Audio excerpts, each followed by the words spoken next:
Bom dia a todos, bom dia a todas. Gostaria de desejar a todos, esses 2 dias, uma boa jornada médico-espírita e gostaria de, inicialmente, esclarecer que esse tema foi trabalhado na Associação Médico Espírita de Goiânia, no ano passado, em um grupo de estudo de Física e Espiritualidade. Embora ele não esteja extremamente ligado à medicina, a AME Goiânia também tem um grupo de Física e Espiritualidade. Então nós teremos, durante a jornada, 2 apresentações referentes a temas ligados mais diretamente à física. Bom, falando de tempo, eu gostaria que todos estivessem preparados, porque faremos uma breve viagem por este tema chamado tempo, que nos instiga há muito, desde o nosso início nesta casa, neste planeta. A percepção do tempo por todos nós, ela, de certa forma, é relacionada com as limitações dos nossos sentidos, principalmente a visão, a audição, que nos fez perceber que existe um passado, existe um presente e possivelmente haverá um futuro. Essa percepção do tempo, ela talvez foi observada primeiramente com o próprio dia, a observar que havia um ciclo entre o dia e a noite. O homem sobre a terra começou a medir algo que ele chamou de tempo. Então temos na arqueologia, por todo o planeta, indícios de medições do tempo de diversas formas nas mais antigas civilizações. Os egípcios, os sumérios, fizeram relógios ou espécie de sistemas para poder medir o tempo.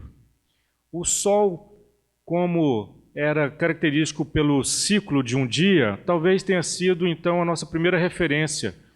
E os obeliscos encontrados por todo o planeta, eles eram os primeiros relógios que conseguiam marcar o início do dia, a metade do dia.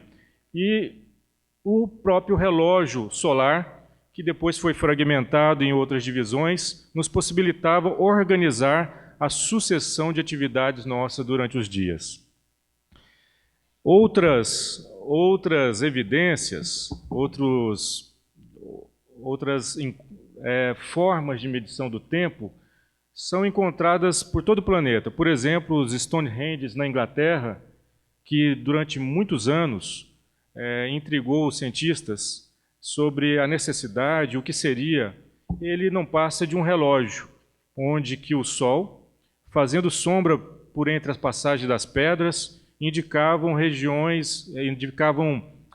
épocas do ano propícias para o plantio, para a semeadura, para a colheita das suas plantações.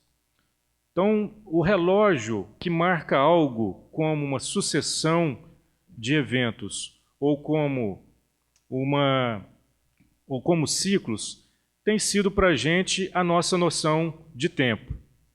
Mais recentemente, o tempo, como é tão importante nas nossas vidas, faz parte dela, nós corremos contra o tempo, brigamos contra o tempo, ele nos ajuda, mas também nos atrapalha, ele é importante. Estar de olho no relógio durante o dia. Hoje nós temos relógios capazes de medir ciclos com bastante precisão, como são os relógios atômicos. Essa figura mostra um relógio que inclusive utiliza o césio, muito conhecido de nós goianienses, Então, através de princípios físicos, nós conseguimos medir o tempo com bastante precisão. Mas será que o tempo passa? Ou nós passamos pelo tempo? Alguns entendimentos da física. Separei 2 ilustres figuras para poder falar um pouco sobre o que eles pensavam sobre o tempo.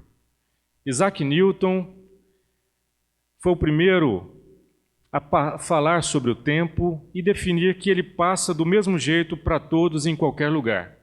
Então, todos nós, com relógios em punho, temos a sensação do mesmo tempo passando.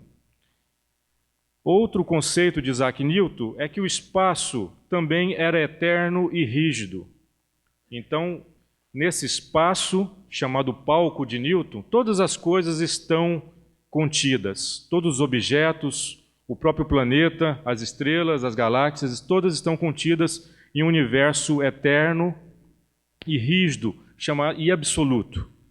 Com as teorias de Isaac Newton foi possível, então, que grandes descobertas, grandes revoluções tecnológicas pudessem ser desenvolvidas. Graças a elas, desenvolvemos máquinas, equipamentos, fomos à Lua, voamos de avião e aterrissamos com segurança, ou não. E são leis utilizadas até hoje. Sem elas, nós não conseguiríamos entender parte do nosso universo, do nosso dia a dia, nosso cotidiano. Porém, no início do século XX, Albert Einstein desconstruiu tudo que Newton havia construído sobre os conceitos de tempo e de espaço, anteriormente definidos por Newton como coisas separadas, independentes. O tempo e o espaço não se interligavam. Nós utilizávamos um com o outro para poder definir, por exemplo, a velocidade dos objetos, dos veículos. Albert Einstein, intrigado desde cedo com a velocidade da luz, um alemão que fez física e ao sair do Instituto Politécnico, não conseguiu nenhuma atividade profissional decente na área de física, acabou indo trabalhar no escritório de patentes na Suíça. E para ele era considerado, para o pai, um fracasso da família. Bom, trabalhando então num serviço, num emprego de terceira categoria considerado, ele aproveitava então o tempo para poder pensar sobre a luz. A luz já era entendida como uma onda eletromagnética com velocidade constante. E Einstein começou a pensar o que seria viajar sobre a luz. Conta-se que num ônibus em Bern, na Suíça, ele dentro do ônibus, o ônibus em movimento, passou pela praça e ele viu o relógio, imaginou se aquele ônibus começasse a correr em velocidades altas, até próximas à da luz, o que aconteceria com aquela imagem do relógio? Ora, se a imagem que ele via do relógio era a luz caminhando e chegando até ele, se o ônibus se deslocasse à velocidade da luz, aquele relógio pararia. Outro pensamento dele foi olhar o seu reflexo no espelho, no vidro do ônibus, e pensar, se o ônibus se acelerar o bastante e fosse possível viajar à velocidade da luz, eu ainda continuaria vendo o reflexo meu no espelho, no vidro? E a resposta foi sim. A resposta foi que continuaria vendo. Para a gente poder entender um pouco isso, e não se preocupem, eu gostaria que ficassem tranquilos se saíssem daqui entendendo pouca coisa sobre a teoria da relatividade. Mesmo porque, quando Einstein publicou a teoria da relatividade restrita em 1905 e depois, em 1915, a teoria da relatividade geral, pouco mais de uma dúzia de cientistas entendiam o que ele tinha escrito. Então fiquem tranquilos, nós não vamos explicar a teoria da relatividade.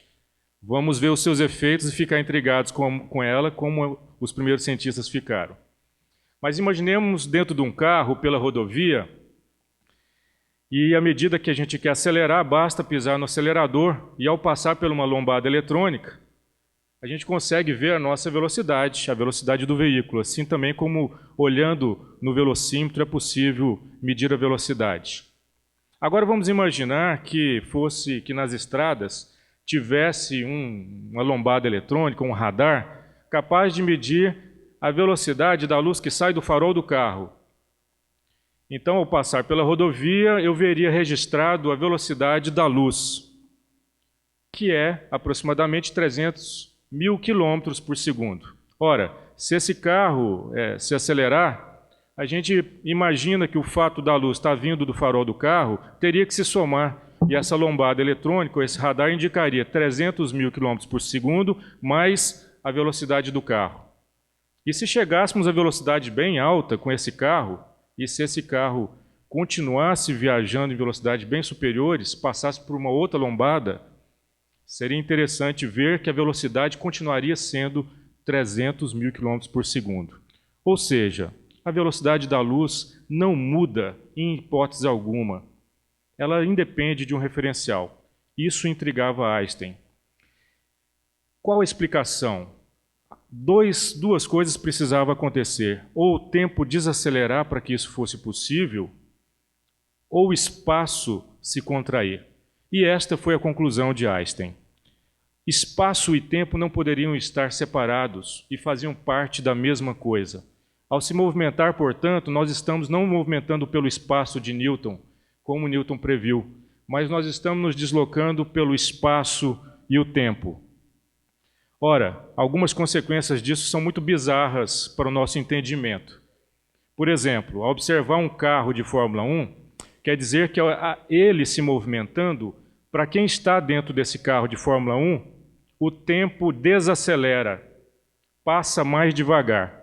É difícil entender isso, né? Mas parece que para algumas pessoas entenderam muito bem. Estar numa velocidade maior faz o tempo ir mais devagar. Talvez o Rubinho descobriu isso bem mais rápido que a gente.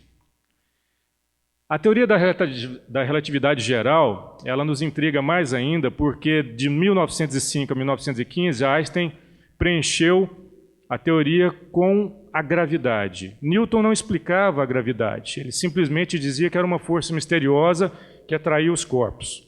Mas Einstein, estudando através da teoria da relatividade restrita, o espaço e o tempo como uma coisa só, concluiu que também a gravidade influenciava nesse espaço-tempo. E uma das coisas que nos intriga é, por exemplo, se eu moro no último andar de um prédio, em relação à pessoa que mora no primeiro andar, o tempo para essa pessoa no primeiro andar passa mais devagar. Ou seja, ela envelhece mais devagar. Então, ao escolher um apartamento, quem está preocupado em não envelhecer tanto, e talvez assim seja o motivo da gente encontrar tantos idosos morando no primeiro andar, né? Embora tenha elevador. Mas talvez eles já saibam da teoria da relatividade. Então o tempo ele é diferente para cada um. Essa é uma outra consequência bizarra. Ao olhar para vocês aqui, cada um que eu estou olhando está tendo um tempo diferente. É difícil imaginar isso, mas talvez quando a gente olha para as estrelas à noite, é mais fácil porque o espaço é muito distante, o espaço e o tempo delas. Então nós sabemos que ao olhar para o céu à noite, nós estamos olhando para tempo e espaços diferentes. A nossa realidade de tempo e espaço, quando olhamos para o céu, é algo completamente diferente do que nós temos nas nossas proximidades. Nós não sentimos o efeito da relatividade porque as nossas velocidades são muito pequenas em relação à velocidade da luz. Então ela depende de como estamos nos movendo e depende também da gravidade. Einstein, através da teoria e desses estudos, conseguiu explicar então por que os corpos se atraem. E o espaço-tempo não é algo constante como Newton pensava, e ele se torce, e ele é flexível. Ele se desfaz, ele ondula. O espaço-tempo não é algo constante como imaginávamos, ou como imaginamos no nosso dia a dia, frente à nossa percepção limitada pelos nossos sentidos. Bom, Einstein era um físico teórico, e tudo que ele publicou era baseado em matemática. Ele simplesmente comprovava teoricamente. E necessitou, então, de oportunidades experimentais para que conseguíssemos comprovar a teoria da relatividade. O eclipse de 1919, observado inclusive em Sobral, na Bahia, e na Ilha de Príncipe, na África, foi a primeira comprovação da teoria da relatividade geral. Foi possível ver uma estrela durante o eclipse que está atrás do Sol. Mas se a estrela está atrás do Sol, como ela apareceu do lado? Porque o tempo, o espaço, ele é curvo por conta dos corpos. E a gravidade do Sol faz com que a luz que vem desta estrela, ao passar pelo planeta, pela estrela, pelo Sol, se curva no espaço-tempo. Então, comprovou-se que o espaço-tempo é curvo. Vários outros experimentos, durante todo esse tempo, foram feitos para comprovar a teoria da relatividade. Entre eles, em 1971, Raffaele e Keating, dois físicos, colocaram dois relógios atômicos, um em dois aviões, e um permaneceu em solo. Os aviões giraram e esses relógios estavam totalmente sincronizados, relógios atômicos que são incapazes de se atrasar ou se adiantar. O experimento comprovou as duas teorias, da relatividade restrita e a geral. Ao retornar de uma volta pelo planeta, os três relógios marcavam, então, tempos diferentes, comprovando a teoria da relatividade geral e restrita. Experimentos mais complexos já foram feitos, e um deles, o experimento mais comprido, podemos dizer assim, que levou mais tempo para ser feito, é um chamado Gravity Probe B, onde que foram colocados acelerômetros e giroscópios. O giroscópio é aquele peão de criança, né, para poder imaginarmos com mais facilidade. Foram colocados no espaço em 2004. Essa ideia ela nasceu em 1958 por um físico americano, e a NASA quase que encerrou esse projeto por diversas vezes, por falta de recursos. E esse experimento foi concluído, os resultados agora em 2011, comprovando não só a teoria que já estava comprovada, mas os valores das equações. Eles mediram realmente o quanto o espaço e o tempo é curvo em volta da Terra. Um outro experimento, o Probe A, foi também lançado em 1979 e confirmava a diferença de tempos de um foguete que saiu da Terra e foi até 10 mil quilômetros de altitude, mostrando as diferenças de horário. Einstein, antes de desencarnar, nos deixou uma frase que nos intriga bastante, baseada na teoria da relatividade, que a distinção entre o passado, o presente e o futuro é apenas uma ilusão teimosamente persistente.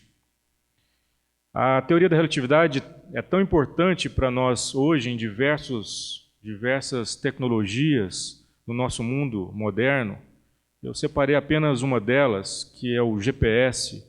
São os satélites que são colocados em torno do planeta, que nos possibilita as comunicações, mas também nos posicionar e achar os endereços adequadamente, né? Se não fosse considerada a teoria da relatividade, pois os satélites estão orbitando a Terra, lá, portanto, eu tenho espaço e o tempo diferente daqui, eu tenho diferenças desse tempo, e se não fosse considerada essas diferenças, eu teria um erro de 11 metros por dia nos nossos GPS. A teoria da relatividade especial, ela prevê, então, a possibilidade de viagem para o futuro, e a teoria da relatividade geral prevê a possibilidade de uma viagem para o futuro e o passado. Como? Por exemplo, para avançar 500 anos para o futuro, a gente precisa viajar a 99,99% da velocidade da luz por 7 anos. Então, se nós tivéssemos uma nave capaz de fazer isso, viajar por esse tempo, só que teríamos um problema, o combustível, à medida que se aproxima da velocidade da luz para essa nave, né, a massa se torna cada vez maior e é preciso, então, mais energia. A famosa equação de Einstein também nos diz que a massa é relativa, ao contrário também do que Newton pensava. Ela vai ganhando cada vez mais massa. Então é algo realmente difícil de pensar e de imaginar que nós possamos construir uma máquina dessa. E o tempo à luz da doutrina espírita? Já que viajar para o tempo, para o futuro e o passado, é algo que nos ainda é impossível e até difícil de se imaginar por conta das limitações previstas nas equações, ela já dizia, e eu gostaria de citar Narrações do Infinito, de Camille Flammarion, editado em 1866, escrito em 1866, editado pela primeira vez em 1867. Camille Flammarion era contemporâneo de Allan Kardec, inclusive esteve e fez o discurso no sepultamento de Allan Kardec. Esse livro, entre outros assuntos, trata da transmissão sucessiva da luz. Vejam bem que é bem antes da teoria da relatividade geral. E já no livro, quando se fala da morte, fala que a morte, a vida se extingue, a alma se separa naturalmente do organismo e cessa qualquer relação imediata com o espaço e o tempo, pois não tem densidade alguma nem peso, mesmo porque nós deixamos a massa no corpo. Esse livro, ele também fala sobre a viagem pela luz. É um diálogo de dois amigos cientistas, um desencarnado, proferindo mensagens para o que ficou na Terra. Então, o amigo desencarnado conta para o amigo cientista das possibilidades que ele encontrou no plano espiritual. E uma delas, a possibilidade de viajar imediatamente para a estrela Capela e observar o planeta numa época remota. E depois de certo tempo ainda poder viajar junto com essas luzes que vinham do planeta Terra chegando em Capela. No livro ele fala de 72 anos-luz, mas futuramente corrigido, inclusive, no livro A Caminho da Luz, de André Luiz, pelo Espírito de André Luiz, psicografia de Chico Xavier, e até pela astronomia moderna também, cerca de 42 anos-luz. Mas o Espírito via, então, a sua existência quando criança, e era possível, inclusive, ver o futuro. Ele era possível ver o futuro que não aconteceu para ele. O que aconteceu depois que ele desencarnou, assistir o seu sepultamento. Como isso era possível? Era possível porque as ondas eletromagnéticas e as diversas ondas que nós desconhecemos, pelas nossas limitações como espírito encarnados, eram possíveis ser observadas, e ele conseguia ver a sua existência em todas as fases, até em outros planetas. Ou seja, eu conseguia estar com uma percepção de uma realidade presente da minha existência em diversos locais, em diversas outras do universo. Esse livro tem algumas frases para reflexão, como, por exemplo, sabeis que o tempo não é uma realidade absoluta, mas tão somente uma transitória medida causada pelos movimentos da Terra no sistema solar. Relembrando que ele foi escrito bem antes da teoria da relatividade. Cada acontecimento é ligado de maneira indissolúvel com o passado e o futuro. Este será também atraído pelo presente e, portanto, logicamente deduzível. E existe tão exatamente quanto o passado foi escrito para que existisse e fosse reconhecível. Para o absoluto, o tempo não existe. O passado e o futuro são lidos na página aberta de um presente perpétuo. Na Gênese de Kardec, no capítulo 11 de Uranografia Geral, quando fala de espaço-tempo, Kardec escreve que o tempo não é senão uma medida relativa da sucessão das coisas transitórias. A eternidade não é suscetível de nenhuma medida do ponto de vista da duração. Para ela não há começo nem fim, é presente para ela. Ainda nesse capítulo, ele escreve que para os nossos estudos o tempo é uma gota d'água que cai da nuvem no mar e cuja queda é medida. Ou seja, nós medimos a queda da gota e não estamos vendo a nuvem e nem o mar.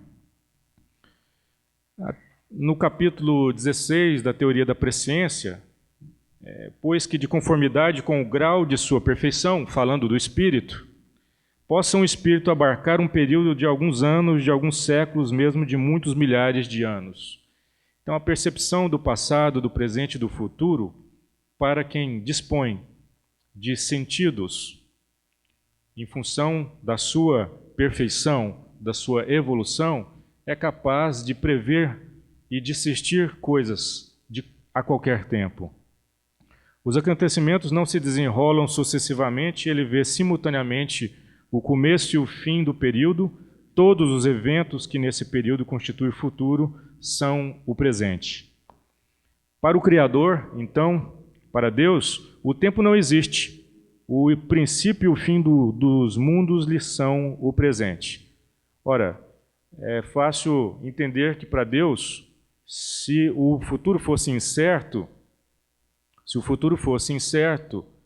poderia ser uma representação do caos, e para o Criador que tudo fez perfeito, não poderia ser desconhecido. Ainda no capítulo 16 da Teoria da Presciência, para um espírito no espaço não há levantar nem pôr do sol, a marcar os dias, nem revolução periódica a marcar os anos, só há para ele a duração e espaços infinitos. No Livro dos Espíritos, na Lei da Liberdade, nas questões entre 868 e 871, deixa clara a existência do futuro, quando então os espíritos respondem a Kardec sobre a possibilidade de ver o futuro e que Deus pode nos permitir, se for para o nosso bem ou por algum motivo que se faça necessário para a nossa evolução. Na pergunta 90, Kardec pergunta: o espírito que se transporta de um lugar a outro tem consciência da distância que percorre e dos espaços que atravessa, ou é simplesmente transportado para o lugar onde quer ir? Olha, veja a relação de espaço-tempo e a resposta.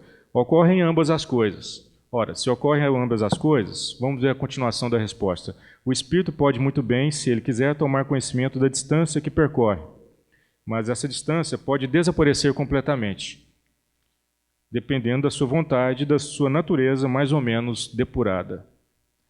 Deixa claro que precisamos evoluir para que chegamos nessa situação. No Livro dos Médiuns, quando fala dos médiuns proféticos, variedade dos médiuns inspirados ou de pressentimento, recebem, permitindo-o Deus, com mais precisão do que os médiuns de pressentimentos, a revelação de futuras coisas de interesse geral e são incumbidos de dá-las a conhecer aos homens para a instrução destes. No livro A Memória e o Tempo, de Hermínio C. Miranda, que traz preciosas reflexões a respeito da memória e do tempo, ele diz que, a não ser nos carretéis da nossa própria consciência, o universo, o mundo objetivo da realidade, não acontece. Ele simplesmente existe, assim como Einstein também havia descrito. Existe para nós espíritas, então, um paradoxo grande, porque nos deparamos com duas outras leis, causa e efeito e o nosso livre-arbítrio. Nós sabemos que Deus nos destinou à evolução. Nós não tivemos o livre-arbítrio para essa decisão, concorda? Nós estamos destinados à evolução. É uma destinação de Deus. Bem, e onde fica então o livre-arbítrio, já que a possibilidade do futuro, das coisas futuras existirem? Para que possamos talvez entender um pouco, vamos imaginar uma criança indo na escola. Primeiro que ela não tem o livre-arbítrio de escolher se vai ou não, certo? Os meus, por exemplo, reclamam todos os dias cedo quando acordamos de madrugada para poder ir para a escola. Não há nenhuma criança, eu duvido muito, que fale que goste realmente de ir para a escola, quando comparado ao período de férias, ou final de semana, ou as atividades como videogame. Então, se imaginarmos que as crianças não têm o livre-arbítrio também na escola, mas está definido para elas as atividades do ano todo, as aulas, está definido para ela também a sequência dos anos, até chegar à universidade ou depois da universidade. Ela tem sim o livre-arbítrio durante a sala de aula, de escolher de assistir ou não, de prestar ou não atenção, de conversar ou não com um coleguinha. Então, o princípio do livre-arbítrio das decisões estão nos pormenores, mas nós estamos destinados ao progresso. E esse modelo de uma malha talvez nos ajude a entender em função da limitação das nossas percepções, que o universo ele está todo definido por Deus. E o futuro também. A cada nó desse talvez seja uma decisão que precisamos fazer, mas ela é sempre para frente. Se não fizermos se pelo livre-arbítrio não fizermos a coisa correta, para Deus ele fará com que nós voltemos ao caminho de uma maneira ou de outra, encontrando diversas possibilidades de um futuro já descrito. O nosso progresso, como espíritos perfeitos, à luz de Deus, à sua semelhança. A sensação do tempo, então, ela é uma condição dos espíritos rumo à perfeição. É uma necessidade desta escola. O fato de estarmos encarnados num corpo material que nos engessou bastante sensações, nos faz com que a gente tenha a sensação do tempo como uma sucessão de eventos. Então, vemos muito bem a forma que entendemos como presente, passado e futuro. Um disco de vinil que tem todas as faixas, a gente precisa ouvi-lo faixa por faixa. Mas se a agulha se esbarrava, vamos falar no passado, porque já ninguém mais utiliza essa tecnologia, quando se esbarrava na agulha, ela pulava de faixa, era algo estranho, Ela foi para frente, mas nós entendíamos perfeitamente porque sabíamos que as faixas estavam umas na sequência das outras. Nós conhecemos o disco, sabemos como ele é. Mozart diz que compunha em sonho e quando acordava, escrevia sinfonias de uma única só vez. Ele percebia, então, as músicas de uma única só vez. É como se tudo estivesse contraído, o tempo todo fosse uma coisa só. Mas, para nossas sensações, a gente precisa de eventos sucessivos para poder entender. Uma outra joia, no livro Universo e Vida, psicografia de Hernani Santana pelo Espírito Áureo, tem uma frase muito interessante. A rigor, cada mente, à medida que se expande ou se contrai em sua marcha evolutiva, estrutura e dimensiona o seu espaço, o seu tempo, na exata correspondência dos ritmos vitais que lhe são próprios. Reflexões no Evangelho. No capítulo 3 do Evangelho segundo o Espiritismo, quando Jesus fala que há muitas moradas na casa do meu Pai, e agora a gente entendendo espaço e tempo como uma coisa única, poderíamos até dizer que há muitas temporadas na casa do meu Pai, que está lá em São João, no capítulo 14, versículos de 1 a 3, e depois nas elucidações dos Espíritos, sobre esse tema, sobre essa parábola de Jesus, conforme se ache este mais ou menos depurado e desprendido dos laços materiais, falando, portanto, do Espírito, variarão ao infinito o meio em que ele se encontre, ou seja, o espaço, o aspecto das coisas, as sensações que experimente, as percepções que tenha. Enquanto uns não se podem afastar da esfera onde viveram, outros se elevam e percorrem o espaço e os mundos. Então, daí explica as colônias espirituais necessárias, próximas à da Terra, porque tudo isso que nós falamos depende muito da nossa escola de fazer as tarefas em casa, não repetir de ano e continuar estudando eternamente. Bem-aventurados os aflitos. Por que precisamos, então, esquecer o passado? É porque nós não somos preparados para o entendimento ainda. Deus nos deu para o nosso adiantamento justamente o que nos é necessário e pode nos bastar, a voz da consciência e nossas tendências instintivas. E Ele nos tira o que poderia nos prejudicar, entendendo que esse tirar não é eterno.